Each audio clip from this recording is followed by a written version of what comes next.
Okay, good afternoon. So, bumalik po tayo rito sa DJI shop dito sa One Ayala.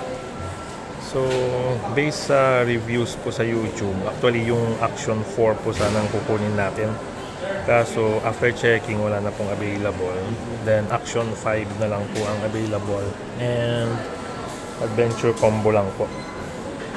So, wala po silang standard combo. Ito na lang po yung ating kukunin.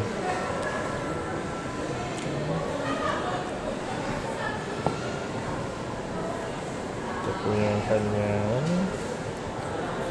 unit. And ang Adventure Combo po, lahat po ng content ng standard meron dito sa Adventure, plus extension rod na 1.5, saka yung tatlong batteries na with battery charger.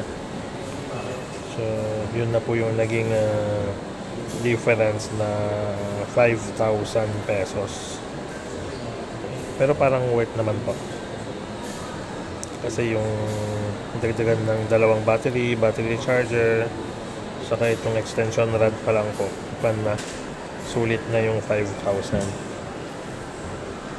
Okay, so maya papakita natin yung unboxing. Yan po ito, 1.5 rod, kasama na po ito. Okay,